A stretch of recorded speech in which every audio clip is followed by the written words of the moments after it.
할렐루야. 우리의 자리 가운데 나오신 여러분들 환영하고 축복합니다. 다 함께 평화 하나님의 평강이 찬송하시면서 2022년 11월 20일 온유교회 주일 예배를 시작하도록 하겠습니다.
그 계획 다 볼 수도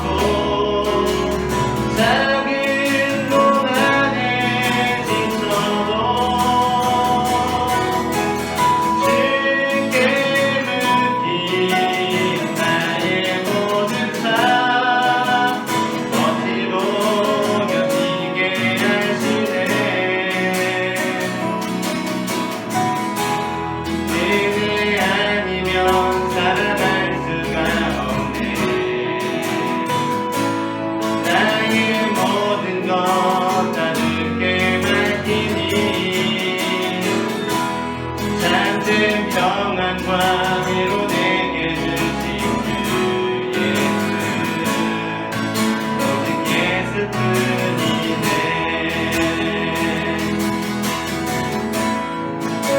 이 시간 우리 함께 기도하기 원합니다.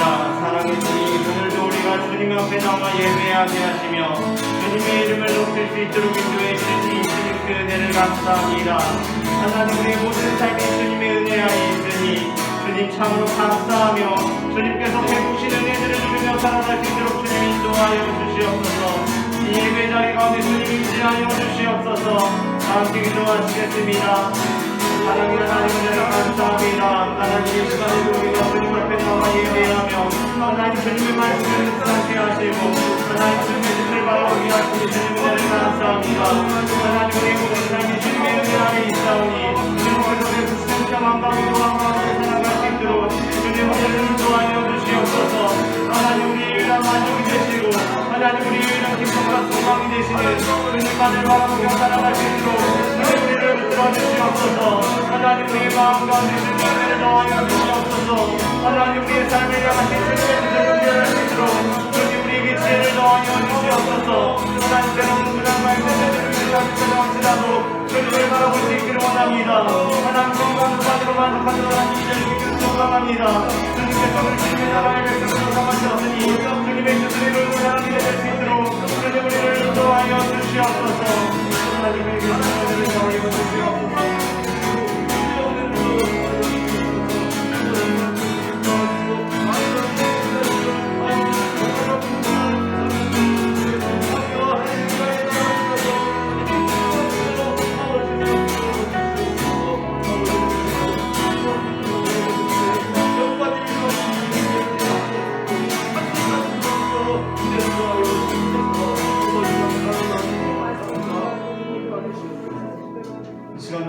기쁜 마음으로 내게 강같은 평화 찬양하시겠습니다.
어려운 일 아닌가 우리들이 걸어가신 발자취를 밟겠네 한 걸음 한 걸음 주 예수와 함께 날마다 날마다 그리 걸어가니 어린아이 같은 우리 일어나고 나타나 내 손에 이끌려 생명길로 가겠네 한 걸음 한 걸음 주 예수와 함께 날마다 날마다 그리 걸어가니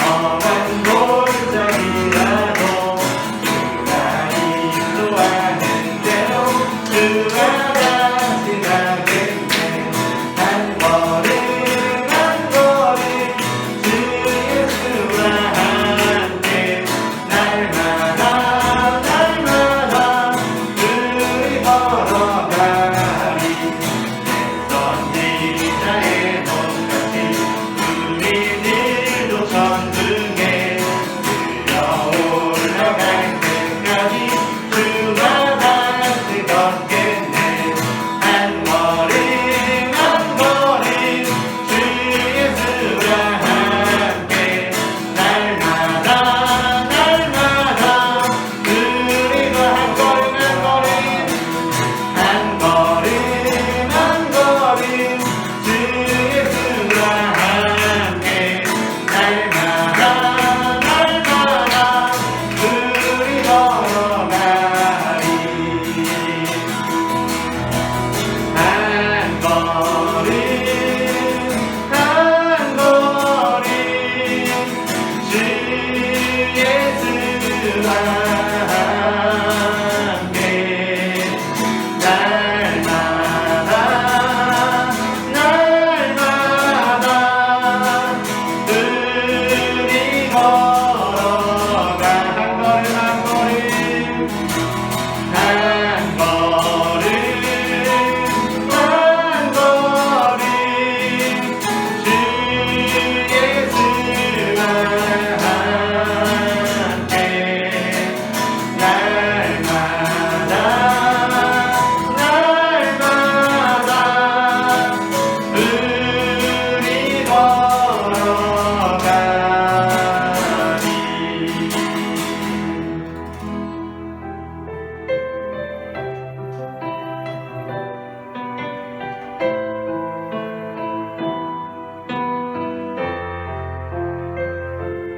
내가 누려왔던 모든 것들이 찬양합니다. 내가 누려왔던 모든 것들이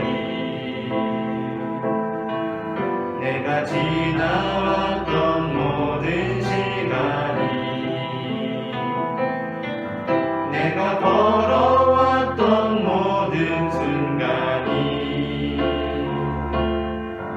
당연한 건 아니라 은혜였소 아침에 해가 뜨고 저녁에 노을 봄의 꽃향기와 가을의 열매 변하는 계절의 모든 순간이 당연한 건 아니라 은혜였소 모든 것이 은혜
전능하신 창조주 하나님, 주님의 선함과 인자하심을 찬양하며 감사와 존귀와 영광을 주께 올려드립니다. 아멘. 우리는 다 죄인으로서 영벌에 떨어질 수밖에 없었으나 하나님께서 우리를 이처럼 사랑하셔서 독생자를 보내주시고 그에게 우리 모든 죄를 담당케 하사 십자가 사랑으로 우리를 죽음에서 건져주심을 감사드립니다. 아멘. 그럼에도 불구하고 저희는 세상 가운데 살면서 온전한 믿음 안에 거하지 못하고 탐욕의 우상에 빠져 주님을 부인하는 행위로 예수 그리스도를 십자가에 다시 못 박는 삶을 살았습니다. 우리의 어리석고 미련함을 불쌍히 여기시고 용서하여 주옵소서. 아멘. 구하고 원하옵나니 우리에게 믿음 주신 하나님께서 우리 아버지 되심을 선포하며 세상 살면서 그 어떤 것도 두려움 없이 강력한 지를 다하는 믿음으로 살고 평화의 왕 구원의 주 우리 대장 되신 예수 그리스도를 따라 십자가 공기를 날리며 오직 말씀 붙잡고 사는 저희들 되게 하옵소서. 은혜가 풍성하신 하나님 우리 아버지, 우리의 간구하는 것들이 힘이 흥과 티가 많을진데 주께서는 구하는 자에게 더 좋은 것으로 주시지 않겠느냐 말씀하신 대로 가장 좋은 것으로 응답하시는 아버지께 감사드립니다. 2022년을 복 주셔서 구하는 대로 부어주시고 거두게 하신 하나님께 감사 찬송드립니다. 이제도 믿고 간구하오니 우리의 싸울 것 육체 아니요 우리의 소망이 세상 아님을 깨닫고 영혼을 사모하는 마음을 주신 하나님께 늘 추수감사의 기쁨과 감사와 찬양으로 천국 시민의 삶을 살아내는 저희들이 되게 하옵소서. 여기 온 교회를 설립케 하시고 주의 종 이용세 담임 목사님을 기름 부어 세우셔서 주께서 위탁하신 복음을 전하게 하셨으니 정직하게 하나님의 말씀을 전하여 생명의 말씀을 듣는 모든 자들이 구원에 이르고 진리를 알고 진리로 등의 자유함을 누리게 하옵소서. 또한 120성도 12선교사의 꿈을 주신 하나님 아버지, 말세인이 때 많은 거짓 선지자들과 사건 목자들이 사람들의 귀를 즐겁게 하며 자신의 배를 채우기에 급급함을 봅니다. 하나님을 기쁘시게 하랴 사람을 기쁘하랴. 사람의 기쁨을 구하는 것이었다면 결코 내가 그리스도의 종이 아니라고 선포했던 사도 바울의 고백처럼 하나님을 기쁘시게 하는 교회로서 120성도 12선교사의 비전이 속히 이루어지게 하시고 내년 연어 성경학교에도 많은 아이들 보내주셔서 하나님과 이 나라의 큰 일꾼들로 자라나게 하옵소서. 또 이 나라 대한민국의 평화를 지켜주옵시고 대통령으로부터 전 국민들이 살아계신 하나님을 인정하고 여호와를 경외하는 것이 사람의 본분임을 깨달아 주님 앞에 겸비함으로 입는 회개의 역사가 있게 도와주옵소서. 오늘의 말씀을 통해 새 힘 얻길 원합니다. 병든 영혼이 회복되고 우리 죽었던 영혼이 살아나며 송이꿀보다 단 생명의 말씀으로 함께하여 주옵소서. 이 모든 말씀을 우리를 위해 죽으시고 부활하시고 다시 오실 예수 그리스도 이름으로 기도하옵나이다. 아멘.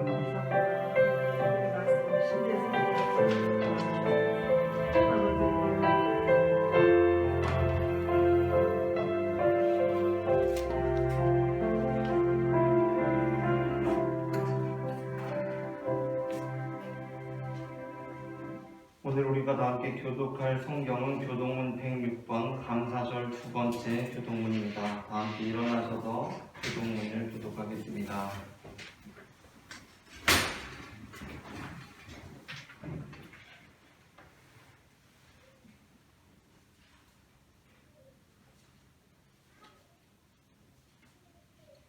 할렐루야. 우리 하나님을 찬양하는 일이 선하며 찬송하는 일이 아름답고 마땅하도다. 여호와께서 예루살렘을 세우시며 이스라엘의 흩어진 자들을 모으시며 상심한 자들을 고치시며 그들의 상처를 싸매시는도다. 그가 별들의 수요를 세시고 그것들을 다 임대로 부르시는도다. 우리 주는 위대하시며 능력이 많으시며 그의 지혜가 무궁하시도다. 여호와께서 겸손한 자들을 드시고 악인은 땅에 끌어들이시라. 감사함으로 여호와께 노래하며 수금으로 하나님을 찬양할지어다. 그가 구름으로 하늘을 덮으시며 땅을 위하여 비를 준비하시며 산에 뿌리자를 하시며 들짐승과 우는 까마귀 새끼에게 먹을 것을 주시는도다. 여호와는 말에 힘이 세다 하여 구하지 아니하시며 사람의 다리와 세다 하여 구하지 아니하시고 여호와는 자기를 경외하는 자들과 그의 인자하심을 바라는 자들을 기뻐하시는도다. 아멘.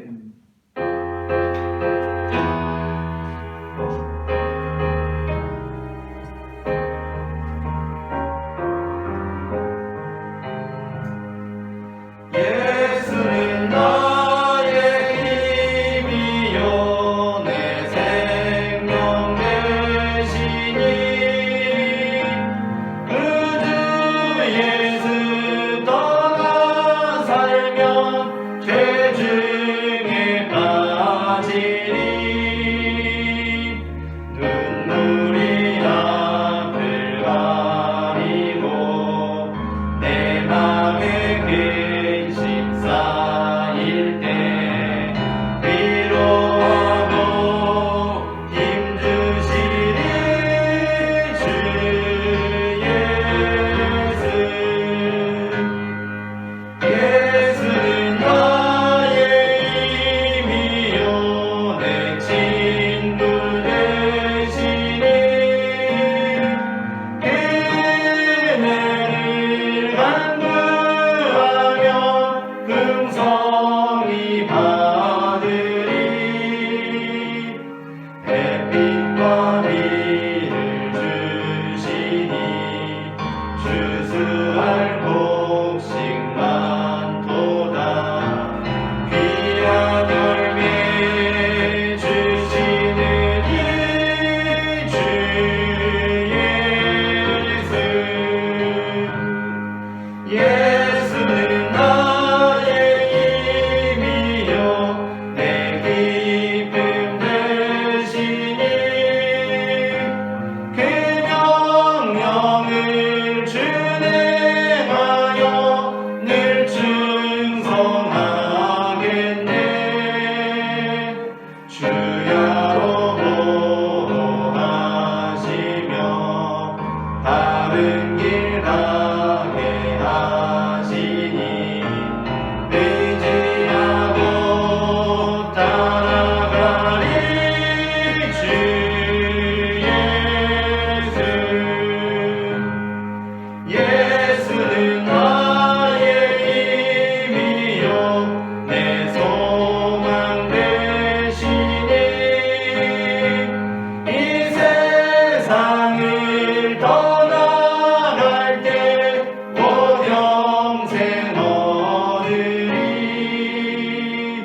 한없는 복을 주시고 영원한 기쁨 주시니 나의 생명 나의 기쁨 주 예수 아멘. 자리에 앉으시겠습니다. 오늘 우리는 예수 그리스도의 계보 강의 마지막 10번째 시간으로 요셉의 자손이라는 제목의 말씀을 나누려고 합니다. 말씀을 나누기에 앞서 다 함께 역대상 5장 1절부터 10절의 말씀 제가 한 절 여러분이 한 절 교독하도록 하겠습니다. 이스라엘의 장자 르우벤의 아들들은 이러하니라. 르우벤은 장자라도 그의 아버지의 침상을 더럽혔으므로 장자의 명분이 이스라엘의 아들 요셉의 자손에게로 돌아가서 족보의 장자의 명분대로 기록되지 못하였느니라. 유다는 형제보다 뛰어나고 주권자가 유다에게서 났으나 장자의 명분은 요셉에게 있으니라. 이스라엘의 장자 르우벤의 아들들은 한옥과 발루와 헤스론과 갈미요. 요엘의 아들은 스마야요 그의 아들은 보기요 그의 아들은 시므이요 그의 아들은 미가요. 그의 아들은 르아야요. 그의 아들은 바알이요. 그의 아들은 베라이니 그는 르우벤 자손의 지도자로서 아스로와 디글란 필레셀에게 사로잡힌 자라. 그의 형제가 종족과 계보대로 우두머리 된 자는 여이엘과 스가랴와 벨라는 나사스의 아들이요 쇠마의 손자요 요엘의 증손이라. 그가 노예에 살면서 느보와 바알림까지 받아랐고 또 동으로 가서 거주하면서 유브라데 강에서부터 광야 지경까지 다다랐으니 이는 길르앗 땅에서 그 가축이 번식함이라. 사울 왕 때 그들이 하갈 사람과 더불어 싸워 서로를 쳐죽이고 길르앗 동쪽 온 땅에서 장막에 거주하였더라. 아멘. 우리는 오늘 예수 그리스도의 계보 강의 마지막 10번째 시간으로 요셉의 자손이라는 제목의 말씀을 나누려고 합니다. 전해지는 말씀 가운데 하나님의 은혜가 있으시기를 바랍니다. 아멘. 마태복음에 나오는 예수 그리스도의 계보는 우리가 지난주에 다루었던 스알디엘과 수룹바벨 이후로는 생소한 이름들로 채워져 있습니다. 마태복음의 계보는 역대상의 계보를 참고로 하고 있으며 다소 생략되고 약간의 차이가 발견되지만 큰 틀에서는 역대상 1장부터 3장의 계보를 벗어나지 않습니다. 그러나 스알디엘과 스룹바벨 이후로는 전혀 생소한 이름들입니다. 왜 그런 것입니까? 이에 대해서는 자료가 부재하기 때문이라고 이유를 댈 수 있습니다. 구약 성경과 신약 성경 사이에는 약 400년간의 침묵 기간이 있습니다.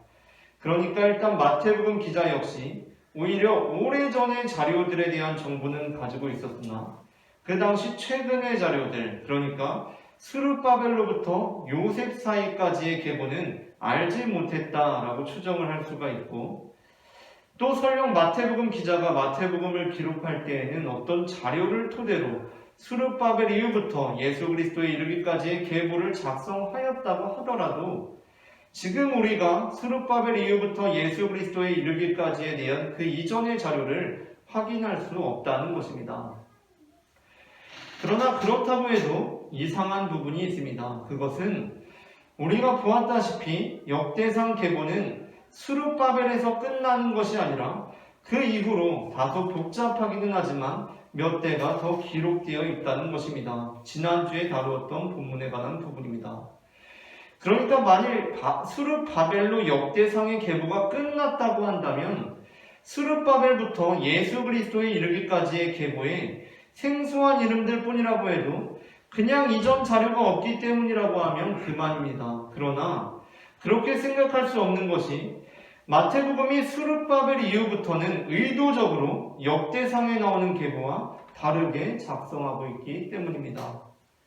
우리는 지난주에 스룹바벨이 어떻게 브다야의 아들인데 스알디엘의 아들로 기록되었는지를 살펴보았습니다. 그런데 그 이후에 마태복음은 우리가 지난주 본문으로 삼았던 스룹바벨 아들로서 기록된 하나냐가 아닌 계보에 있지 않은 아비훗을 기록하고 있습니다. 그러니까 스룹바벨 이후로는 의도적으로 생소한 인물들로 계보를 기록하고 있다는 것입니다. 그 이유가 무엇입니까? 그것은 이제 요셉의 아버지로 나올 야곱이라는 이름을 부각시키기 위함이었습니다. 우리가 무언가를 강조하고 싶을 때 우리는 어떻게 합니까? 그 강조하고 싶은 것을 눈에 띄는 곳에 둡니다. 물론 잘 정돈된 분류법에 따라서 정리를 하는 것도 좋은 방법이지만 사실 잘 정돈된 분류법에 따라 정리를 해놓게 되면 찾을 때 찾기는 쉽지만 그것이 눈에 띄거나 사람들의 시선을 사로잡지는 않습니다. 어떠한 상품이 무심한 사람들의 시선을 끌고 관심을 받기 위해서는 잘 정돈된 분류법이 아닌 전혀 생소한 배치가 필요하기도 합니다. 예를 들어서 새로 나온 TV를 사람들에게 팔고 싶으면 TV가 모여있는 TV 영역에 두는 것도 방법이 되겠지만 그 TV를 전혀 생소한 곳에 배치하는 것도 방법이 됩니다. 그러니까 TV 영역에 그 TV를 두면 TV를 찾는 사람들이 주로 그 TV를 사게 됩니다. 그런데 그 TV를 냉장고 영역의 한 공간에 마련해서 두면, 아니 그 TV를 옷이나 가방이나 백을 파는 곳에 한켠에 그 TV를 전시해 두면 TV를 사려고 온 것이 아니라 그냥 그 가게에 구경 온 사람들이 그 TV에 시선이 끌려서 그 TV를 사게 된다는 것입니다. 왜냐하면 그 TV가 사람들의 주의를 끌기 때문입니다. 마태복음 기자는 지금 의도적으로 우리에게 생소한 이름들로 계보를 작성하고 있습니다. 그런데 그러다가 아주 익숙한 이름이 나옵니다. 그는 바로 야곱입니다. 예수 그리스도의 계보에는 동일한 이름이 이외에 단 한 명도 나오지 않습니다. 야곱은 마태복음에 기록된 예수 그리스도의 계보에서 유일하게 나오는 동명이인입니다. 물론 우연이라고 할 수 있습니다. 그런데 더 의미심장한 것은 그 야곱의 아들이 요셉이라는 것입니다. 물론 여기서 야곱과 요셉은 창세기의 야곱과 요셉과는 다른 사람들입니다. 여기서 요셉은 창세기의 그 꿈꾸는 사람 요셉이 아니라 예수님의 아버지 요셉입니다. 그런데 마태복음에 나오는 요셉은 어떠한 사람입니까? 마태복음에서 요셉은 꿈꾸는 사람으로 나옵니다. 마태복음 1장 18절부터 20절입니다. 다 함께 앞에 화면을 보시고 합독해 보겠습니다. 예수 그리스도의 나심은 이러하니라. 그의 어머니 마리아가 요셉과 약혼하고 동거하기 전에 성령으로 잉태된 것이 나타났더니 그의 남편 요셉은 의로운 사람이라 그를 드러내지 아니하고 가만히 끊고자 하여 이 일을 생각할 때에 주의 사자가 현몽하여 이르되 다윗의 자손 요셉아 내 아내 마리아 데려오기를 무서워하지 말라. 그에게 잉태된 자는 성령으로 된 것이라. 아멘. 지금 주의 사자가 요셉의 꿈속에 나타나서 계시를 주고 있습니다. 그리고 마태복음 2장 13절입니다. 다 함께 말씀을 합독하겠습니다. 그들이 떠난 후에 주의 사자가 요셉에게 현몽하여 이르되 헤롯이 아기를 찾아 죽이려 하니 일어나 아기와 그의 어머니를 데리고 애굽으로 피하여 내가 내게 이르기까지 거기 있으라 하시니. 아멘. 그리고 이와 연결되는 창세기 37장 5절과 18절부터 19절입니다. 함께 말씀을 합독하겠습니다. 요셉이 꿈을 꾸고 자기 형들에게 말하매 그들이 그를 더욱 미워하였더라. 요셉이 그들에게 가까이 오기 전에 그들이 요셉을 멀리서 보고 죽이기를 꾀하여 서로 이르되 꿈꾸는 자가 오는도다. 아멘. 여기서 예수님의 아버지 요셉이 실제로 꿈을 통해 계시를 받아서 그렇게 적었을 뿐이지 그것을 어떻게 창세기에 나오는 요셉과 의도적으로 상응하게 한 것이냐고 물을 수도 있습니다. 하지만 그렇지가 않습니다. 요셉은 복음서에서 마태복음과 누가복음에 나옵니다. 예수님의 출생과 관련하여 누가복음의 경우는 요셉보다 마리아에 초점을 맞추어 기록되어 있습니다. 누가복음에서는 요셉이 꿈으로 계시를 받는 장면이 나오지 않습니다. 누가복음에서는 마리아가 천사로부터 직접 계시를 받는 장면이 기록되어 있습니다. 그런데 마태복음은 다르다는 것입니다. 그러니까 둘 다 진리의 말씀인데 그것을 어떻게 기록하느냐에 따라서 그 강조점과 지향점이 정해지는데 마태복음의 경우는 의도적으로 요셉의 아버지를 야곱으로 그리고 요셉을 꿈꾸는 자로 기술함으로써 지금 예수님의 아버지 요셉을 창세기의 요셉과 연결짓고 있다는 것입니다. 그러니까 마태복음 기자는 예수님께서 야곱의 아들 유다의 자손일 뿐만 아니라 바로 그 야곱의 아들 요셉의 자손으로 나타나도록 마태복음을 기록하고 있다는 것입니다. 그렇다면 대체 왜 그렇게 한 것입니까? 야곱에게는 12아들이 있었습니다. 그들이 12지파가 되었습니다. 그런데 여기서 레위 자손은 제사장 지파로 땅 분배에서 제외됩니다. 그런데 왜 12지파입니까? 11지파 아닙니까? 그 이유는 바로 장자 요셉이 2지파의 몫을 받게 되었기 때문입니다. 그래서 12지파는 야곱의 10아들과 요셉의 2아들 므낫세, 에브라임 지파로 이루어지게 되었습니다. 하지만 요셉은 11번째 아들 아닙니까? 요셉이 꿈을 꾸고 자기 형들에게 말할 때 형들이 한두 명도 아니고 10명 있었습니다. 어떻게 2번째, 3번째 아들도 아니고 11번째 아들이 장자의 권한을 받게 됩니까?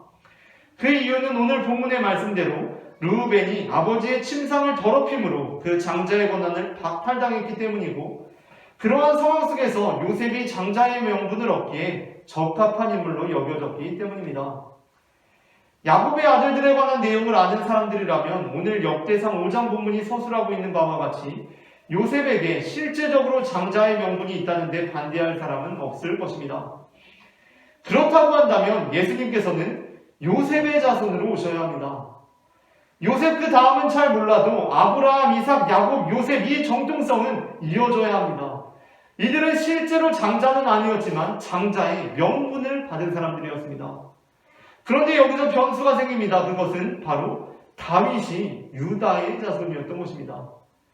그렇다 보니 계보는 야곱에서 요셉이 아니라 실제 장자 르우벤도 아니고 장자의 명분을 가진 요셉도 아니고 제3의 유다로 나아갑니다. 그러면 그냥 유다로 해서 다윗으로 이어져서 예수님에게 이르면 되지, 마태복음 기자는 왜 굳이 거기에서 끝내는 것이 아니라 예수님을 다시 야곱의 아들 요셉의 자손으로 제시하고 있는 것입니까?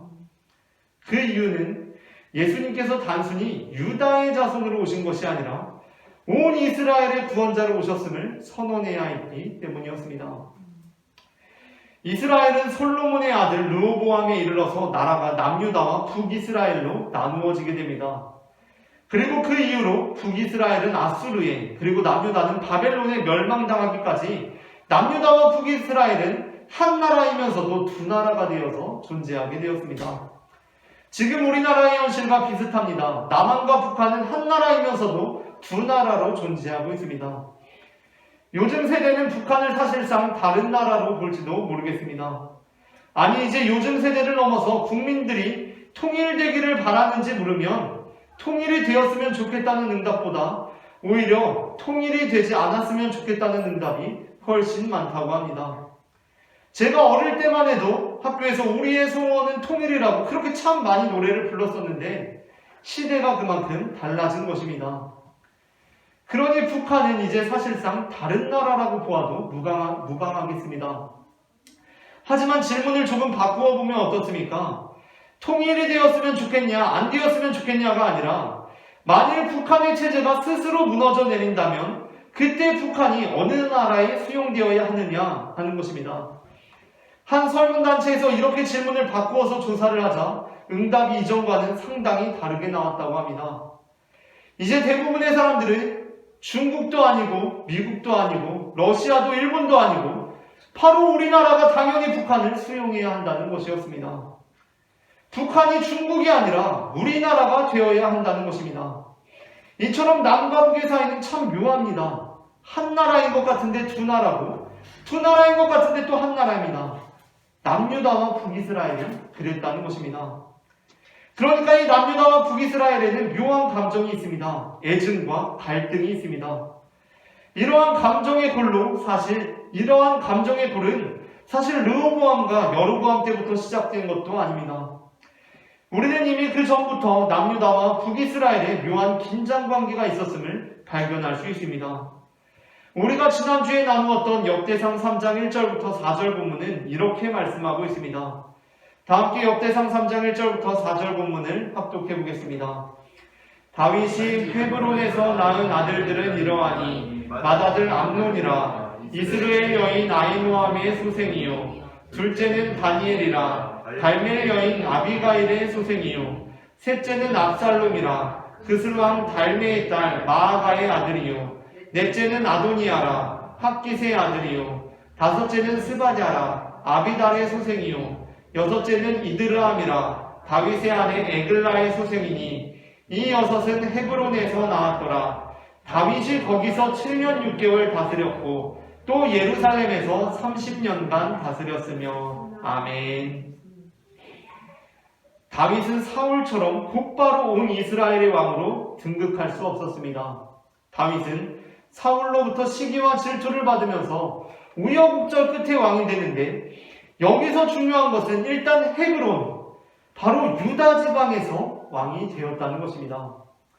그러고 나서 거기서 7년 6개월 다스리고 나서 전 이스라엘을 상징하는 예루살렘에서 온 이스라엘의 왕이 됩니다. 이는 이미 다윗 시대부터 남과 북의 갈등 관계가 있었음을 암시합니다.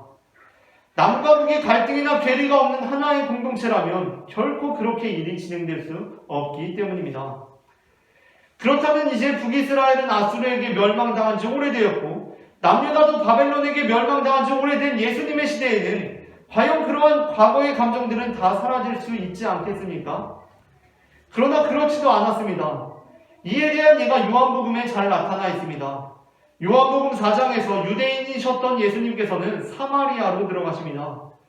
여기서 사마리아가 바로 북이스라엘의 대표적인 도시입니다. 그리고 예수님께서는 그곳에서 한 여인과 대화를 시도하십니다. 그런데 그때 사마리아 여인이 예수님께 하는 말이 무엇입니까? 요한복음 4장 9절 말씀입니다. 다 함께 요한복음 4장 9절 상반절 말씀을 합독해 보겠습니다. 사마리아 여자가 이르되 당신은 유대인으로서 어찌하여 사마리아 여자인 나에게 물을 달라 하나이까 하니. 아멘. 그리고 이에 대해 하반절을 통해 요한복음 기자는 이렇게 보도하고 있습니다. 합독하겠습니다. 이는 유대인이 사마리아인을 상종하지 아니함이로라. 아멘. 이는 예수님 시대에도 여전히 남과 북의 갈등이 있었던 것을 나타냅니다. 그런데 바로 그 북이스라엘을 대표하는 지파가 어디입니까? 바로 에브라임 지파, 요셉 지파입니다. 우리는 여기서 마태복음 기자의 의도를 분명하게 알아챌 수 있습니다. 마태복음 기자에 있어서 예수님은 다윗의 자손으로 오신 유대인의 왕이었습니다. 그러나 단지 유대인의 왕이신 것만이 아니었습니다. 마태복음에 있어서 예수님은 온 이스라엘의 왕이셨습니다. 그래서 마태복음은 예수님을 단지 유대 지파의 왕이 아닌 요셉 지파의 왕으로도 제시했던 것입니다. 어떤 사람들은 마태복음이 누가복음과 달리 지나치게 친유대주의적이라고 말합니다. 이방인들의 구원에 대한 관심이 적다고 아쉬워합니다. 그러나 그렇지 않습니다. 마태복음 역시 이방인들을 향한 구원을 분명히 언급하고 있습니다. 아니, 처음부터 장벽을 넘어서는 모습을 보여주고 있습니다. 예수님께서는 유대인들만을 구원하시는 분이 아니십니다. 그분은 온 인류의 구원자이십니다. 마태복음은 당시 남유다와 북이스라엘을 가르고 있는 바로 그 경계를 지음으로써 예수님께서는 남유다의 메시아이면서 또한 북이스라엘의 구원자이시고 그러한 예수님께서는 온 인류의 하나님이심을 선언하고 있는 것입니다. 신앙생활을 하면서 중요한 고백 중에 하나는 하나님을 나의 하나님이라고 부르는 것입니다. 예수님을 나의 예수님이라고 부르는 것입니다. 나의 구주라고 부르는 것입니다. 그것은 나와 하나님의 관계가 결정적이라는 고백입니다. 그런데 이 고백이 왜곡되는 경우가 있습니다. 그것은 하나님이 나의 하나님이라고 할 때 그 하나님이 나의 소유라고 생각하는 것입니다. 나의 하나님, 나의 예수님이라고 하는 것은 사람들에게 이분이 저의 아버지이십니다, 이분이 저의 어머니이십니다 라는 고백과 같습니다. 이 말은 아버지와 어머니가 내 소유라는 것이 아니라 이분은 저의 존재의 근원이자 저에게 한없는 은혜를 베풀어 주시는 분이십니다 라는 의미입니다. 옛날에 임금님을 칭할 때도 마찬가지였을 것입니다. 임금님께 나의 왕, 우리 임금님이라고 부르는 것은 당신만이 우리를 통치하실 수 있다는 고백입니다. 임금이 내 소유고 내 마음대로 할 수 있는 존재라는 말이 아닙니다. 그런데 많은 사람들이 나의 하나님, 나의 예수님이라는 고백을 소유의 의미로 생각합니다. 하나님이 내 것이 됩니다. 예수님이 내 것이 됩니다. 그래서 다른 사람의 것은 안 됩니다. 마태복음은 그 경계를 지우고 있습니다. 많은 학자들이 마태복음 기자가 유대인이라는 것에 동의합니다. 마태복음 기자는 유대의 사회문화 전통에 매우 익숙한 사람입니다. 그러나 그는 예수님을 소개할 때 그분은 나의 하나님이신데 너의 하나님이 되실 수 있으시다고 고백했습니다. 이것은 매우 놀라운 고백입니다.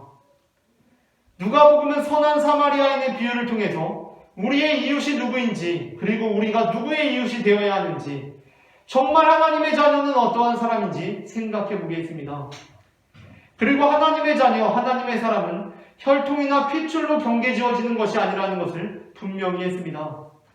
참으로 선한 사마리아인의 비유는 혈통과 핏줄을 내세워서 하나님을 소유하려고 하는 주장을 무력화시켰습니다. 사도 바울은 혈통과 핏줄로 구원을 독점하려고 하는 자들에 대해서 이렇게 선언했습니다. 로마서 10장 9절부터 13절 말씀입니다. 다 함께 말씀을 합독하겠습니다.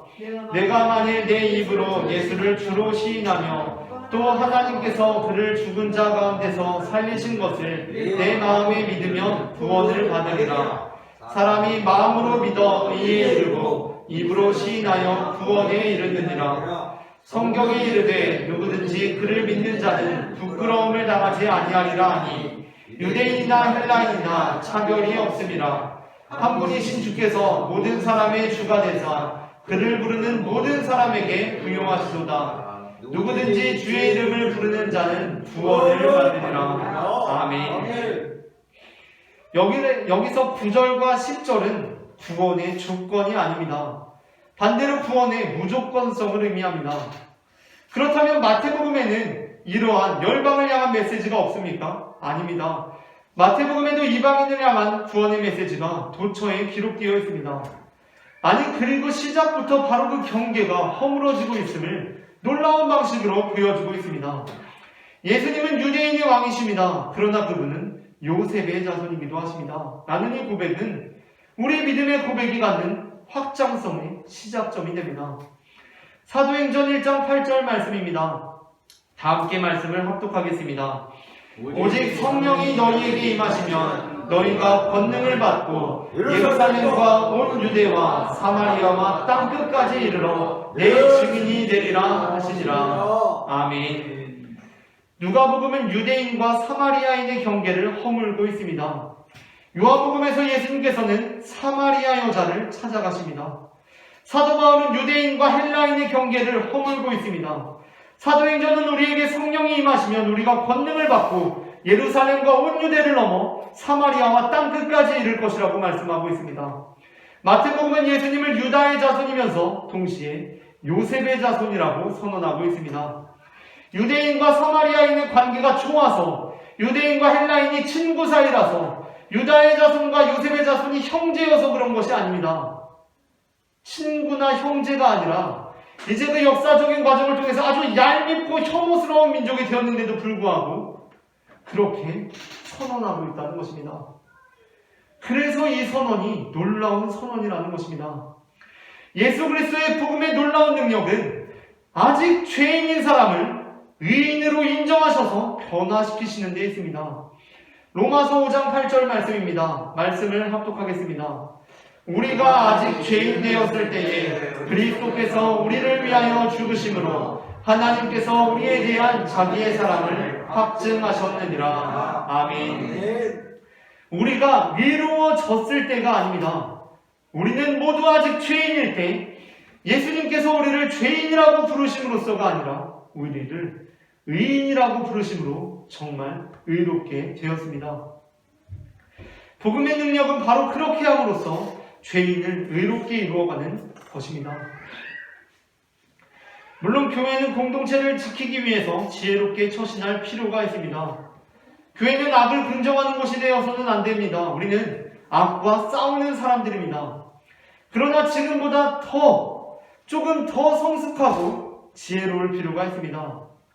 우리는 악을 악으로 규정하고 홍보하고 비난해서 그들을 바꿀 수 있다고 생각해서는 안 됩니다.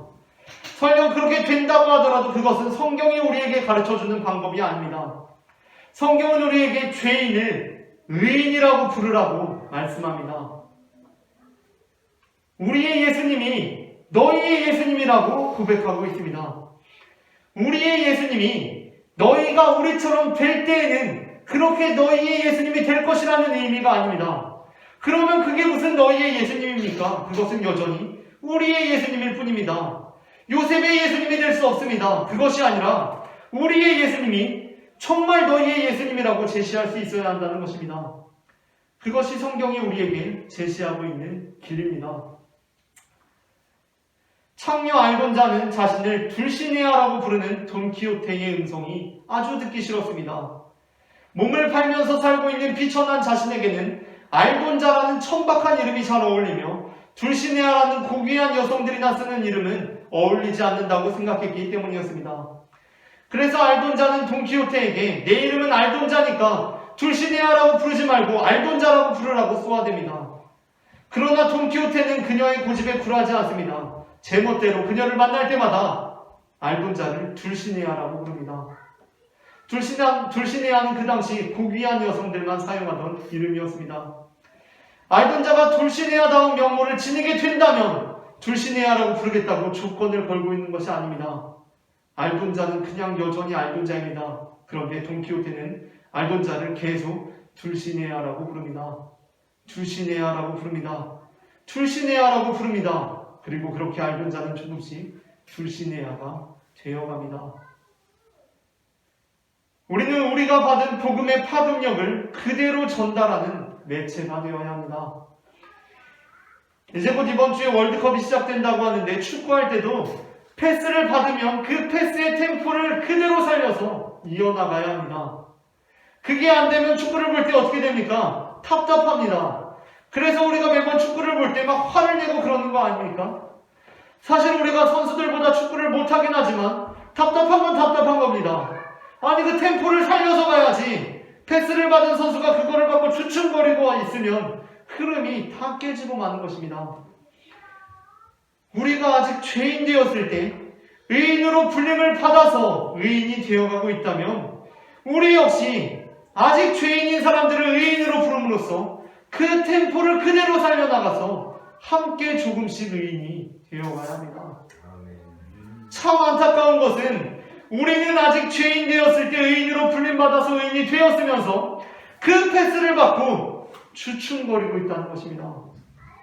우리는 아직 죄인 되었을 때 의인으로 불림을 받아서 의인이 되었으면서 아직 죄인인 사람들에 대해서는 너희가 의인이 된다면 의인으로 부릴 수 있을 것이라고 말한다는 것입니다. 참 이상한 논리입니다. 나는 아직 죄인일 때 의인으로 불러주셔서 의인이 되었다고 말하면서 아직 죄인인 사람들에 대해서는 도무지 의인이라고 불러주지 않습니다. 왜 그러냐고 하니까 의인이라고 했다가 자기가 진짜 의인인 줄 알면 어떻게 하냐고 합니다. 아니 그러면 하나님께서는 당신한테 의인이라고 했다가 자기가 진짜 의인인 줄 알 수도 있는데 왜 우리를 의인이라고 불러주신 것입니까? 성경은 우리에게 모든 사람들을 하나님의 자녀라고 부를 때 모든 사람들이 하나님의 자녀가 되어갈 것이라는 희망을 보여줍니다. 이게 참 어렵고도 주저되는 길인데 죄인을 의인이라고 부를 때 그가 진짜 자기가 의인인 줄 알고 착각하는 것이 아니라 그 죄인이 정말 의인이 될 것이라고 말씀합니다. 그리고 우리가 아니 착각하면 어떡합니까? 그 근거가 있습니까? 라고 그 근거를 대보라고 하면 그것은 바로 당신이 근거라고 말씀합니다. 바로 당신이 아직 죄인 되었을 때 의인이라고 불러주셨을 때 그래서 나 진짜 의인인가 보다 착각한 것이 아니라 조금씩 의인이 되어가고 있는 그 근거라는 것입니다. 죄인인 우리를 의인으로 부르신 하나님을 찬양합니다. 아멘. 그리고 우리도 하나님처럼 용기 있게 죄인을 의인으로 부름으로 그들의 삶이 변화될 수 있도록 돕는 하나님의 자녀들이 되기를 소망합니다. 아멘. 흐름을 끊지 말고 템포를 살려가는 하나님의 복음 패스마스터가 되시기를 바랍니다. 아멘. 마태복음의 기자가 복음서를 시작하며 내가 믿는 예수 그리스도는 유대의 자손이지만 유다의 자손이지만 또한 요셉의 자손이기도 합니다 라고 고백한 것처럼 여기에는 그냥 요셉의 자손이 아니라 내가 그렇게 미워하고 싫어하고 혐오하는 이라는 표현이 복음으로 덮여져서 가려져서 아니 사라지고 초월되어서 있는 것입니다. 내가 믿는 예수님은 우리 유다의 자손이지만 또한 요셉의 자손이기도 합니다. 모든 경계를 지우시고 막힌 담을 오시며 평화로 역사하시는 예수 그리스도의 임재가 우리의 삶 가운데 역사하기를 소망합니다. 아멘. 다 함께 기도하시겠습니다. 사랑의 주님 은혜를 감사합니다. 죄인 우리를 의인으로 불러주셔서 주여. 정말 의인이 되게 하여 주셨으니 주님 그 은혜를 감사합니다. 아멘. 이 땅에 유다의 자손일 뿐만 아니라 요셉의 자손으로 오신 예수님을 기억하며 우리 또한 이 세상 가운데 있는 죄인들을 죄인으로 규정하고 낙인 찍는 자들이 아니라 그들을 의인으로 부름으로 정말 의인이 되게 하는 놀라운 복음의 전달자들이 될 수 있도록 도와주시옵소서. 아멘. 사랑의 주 예수 그리스도의 이름으로 기도합니다. 아멘. 다 함께 예수 우리들의 밝은 빛 찬송하시면서 준비하신 예물 주님 앞에 드리시겠습니다.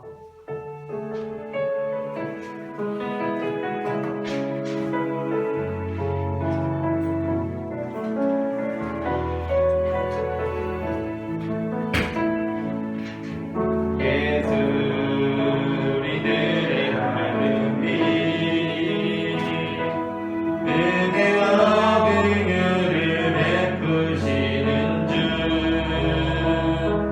주의 길을 따라가는 주의 자녀들에게 항상 맑은 빛을 비추시네. 이는 구원의 주 하나님 공의로 세상을 다스리시네. 주를 경외하는 자들에게 부어주시는 놀라운 주님의 영광.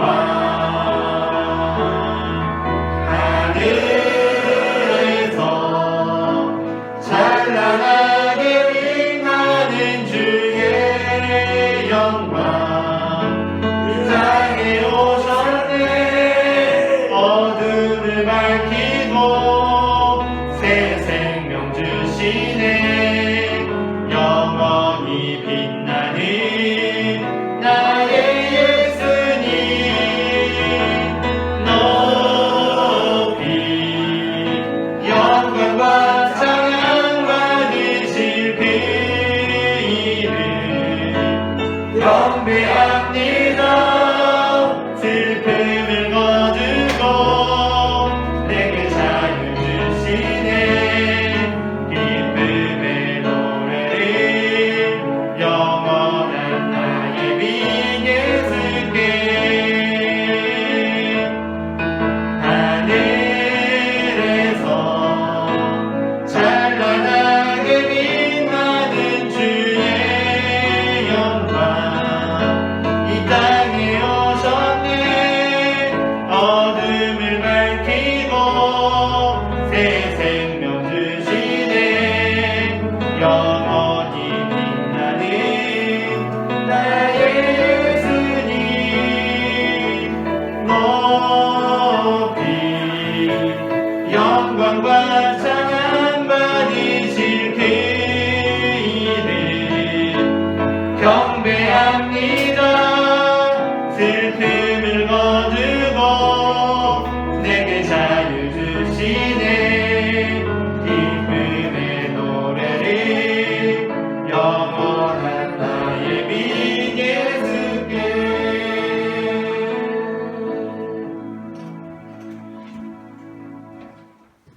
기도하겠습니다. 사랑의 주님, 지난 한 주간도 우리의 삶을 인도하여 주시고 이 귀한 주일에 주님 앞에 나와 예배하게 하여 주시니 그 은혜를 감사합니다. 우리가 죄인임에도 불구하고 예수 그리스도께서 십자가에 달리사 그 보혈의 피로 우리의 모든 죄를 맑게 씻기시고 하나님의 백성으로 삼아주신 그 은혜를 기억합니다. 참으로 우리의 가진 모든 것이 주님으로부터 온 것임을 기억합니다. 우리의 호흡마저도 주님의 것이며 우리의 생명마저도 주님의 것입니다. 사랑의 주님, 그것을 기억하고 앞으로 시작되는 한 주간도 잊지 않고 살아갈 수 있도록 인도하여 주시옵소서. 이 시간 주님께 받은 은혜에 감사하며 예물드린 손길들이 있습니다. 주님이 손길을 기억하여 주시고 우리가 주님께 드림으로 빈궁한 삶에 처하는 것이 아니라 주님께 드림으로 더욱 풍성하게 임하는 주님의 은혜를 경험하는 삶을 살아갈 수 있도록 인도하여 주시옵소서. 사랑의 주 예수 그리스도의 이름으로 기도합니다. 아멘. 교회 소식을 전하도록 하겠습니다. 어린이 예배가 다음 주일 오전 9시에 신설됩니다. 임원회의가 오늘 주일 예배 후에 있습니다. 당회가 12월 4일 예배 후에 있습니다.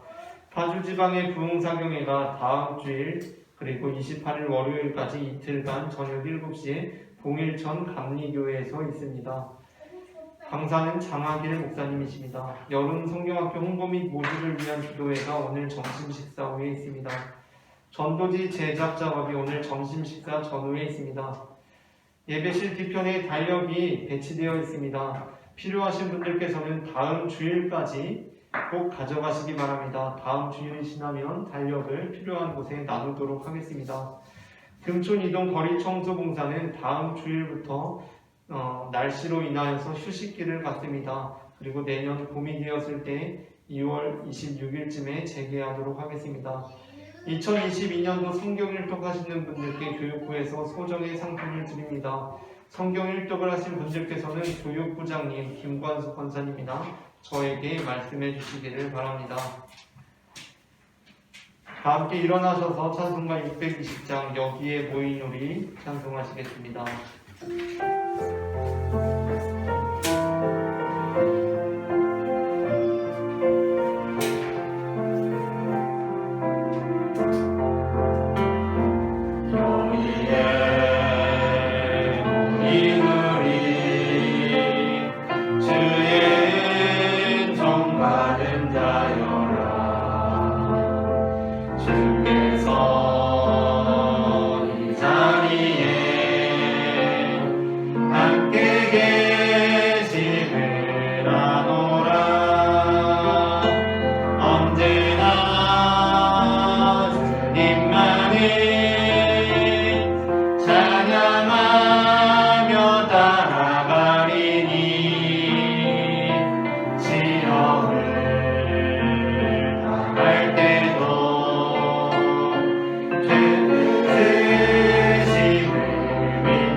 사랑의 주님 은혜를 감사합니다. 오늘 이 시간에도 우리가 주님 앞에 나와 예배하며 주님의 뜻을 추구하게 하시니 그 은혜를 감사합니다. 우리가 이 세상 가운데 살아갈 때 구별된 백성들로 살아가면서 주님의 말씀을 청중하는 믿음의 사람들 될 수 있도록 도와주시옵소서. 이제는 우리를 구원하시기 위해 우리가 아직 죄인 되었을 때 그 십자가에 달리신 우리 구주 예수 그리스도의 사랑과 우리에게 한량없는 은혜를 베푸시는 우리의 아버지 하나님 아버지의 크신 은혜와 우리의 마음 가운데 역사하셔서 그 은혜를 늘 기억하며 살아가게 하시고 또한 우리에게 임한 이 은혜가 우리 주변 이웃들에게도 임한다는 복음을 선언하게 하시는 성령 하나님의 인도하심이 지금 이 자리에 모여 그리고 각자의 처소에서 예배하고 있는 모든 성도들의 머리 위에 지금부터 영원토록 함께 하시기를 간절히 축원하옵나이다. 아멘.